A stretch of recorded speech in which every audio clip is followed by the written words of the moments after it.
Hello ladies and gentlemen, my name is Slap Bear. Most people call me Slap. I appreciate you joining the channel today. This is my first official video with commentary that I'm making.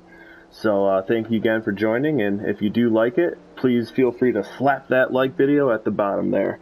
So what I'm going to be discussing today is primarily for new players. Hopefully I can teach some experienced players some things as well too regarding ESO. What I want to do, and because I do a lot of surfing on YouTube and I look at a lot of build videos and everything else, and I never find anything really about the settings that people use. And by settings I mean like the optional settings. So if you go into your menu, go down to your options, go into your different settings. So as you can see right now, mine are really wonky, really messed up. I put them back to the defaults. So this is why it's very important to take a look at these when you first start a character. And change them up for you. So the first thing I do is change the brightness, make it a little bit brighter for myself, and adjust the screen size so it fits my television. Boom, done deal.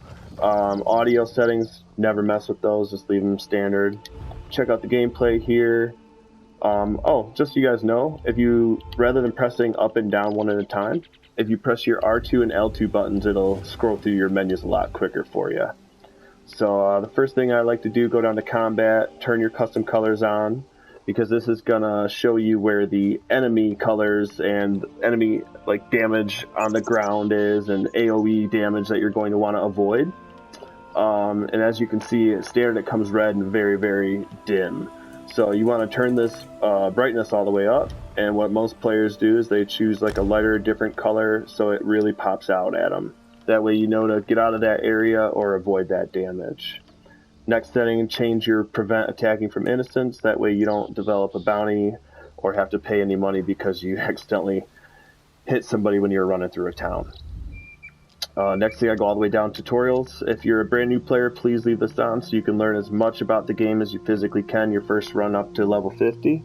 If you're experienced like me, I got a couple years in the game. I've seen the tutorials. I got 11 different characters. I don't need to see this again. So tutorials off, camera. We're going to go ahead and go down. Screen shake, I do like to crank this down a little so it doesn't feel like a seizure when you're getting hit with a blast bones or some kind of stun or something while you're in combat. Sensitivity I like to turn up so you can turn your character left and right a little quicker, just like you would if you're playing a first-person shooter game. Speaking of first-person, take this field of view. Most players play in third-person, but in case you accidentally do click into first-person, it's got as much view as possible.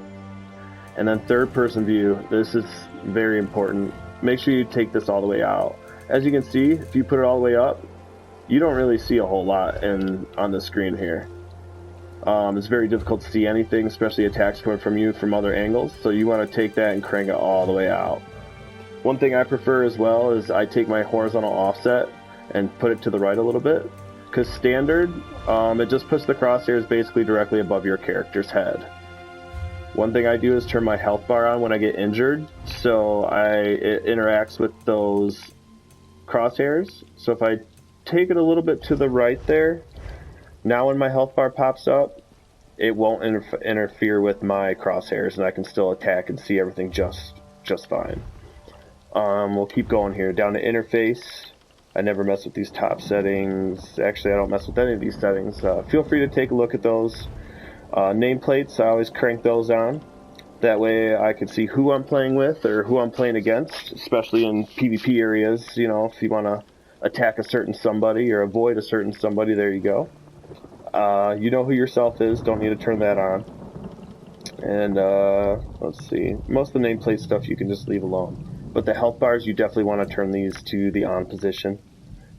The alignment is how the damage is going to show on an enemy health bar or your health bar when the damage is going. So if it's at center, it'll collapse in from the left and the right toward the middle the more you damage that target.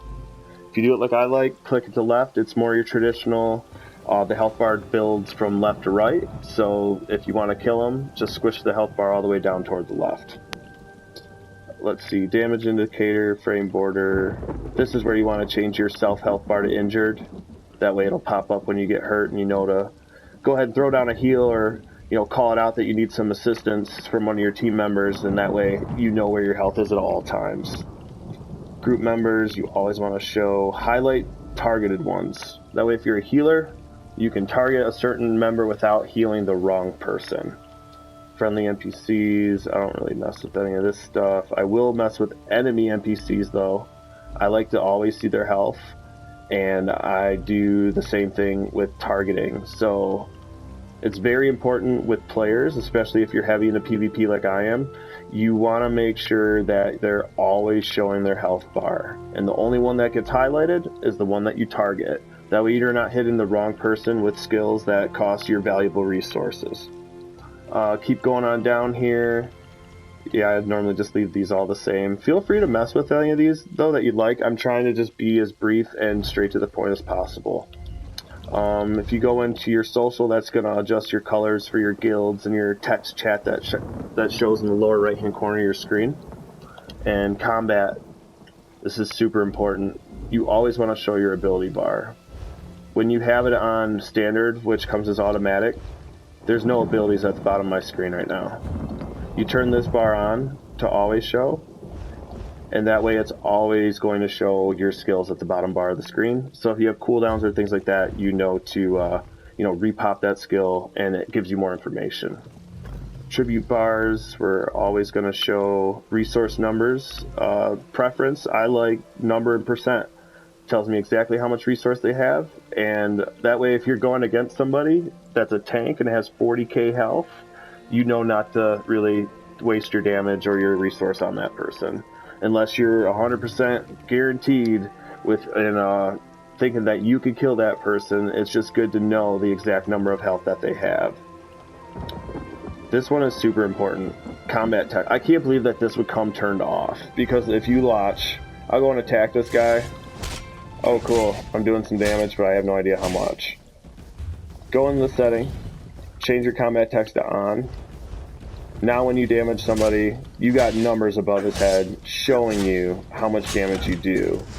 So that way when you're trying to build a character and build a build, you can know what you're critting for and how much damage you're actually performing on somebody. But I will say, if you are having lag issues, turn these off and it'll help your lag issues substantially. So I just crank those on. At the very bottom, I always turn on overhealing, because that way even if I'm at full health, I can still see how powerful my heals are. Last category, buffs and debuffs, always show. That way if you're running food, if an enemy casts debuffs on you, or when you buff yourself with your damage increasers and the things that will make you run fast, you know how much time you have on those items until they fall off. But as you can see, my screen looks much different now than when we first started the video. So I just want to take a second and thank you guys for joining today. If you do like the video, please be sure to slap that like button at the bottom, and I'll catch you all next time. Thank you.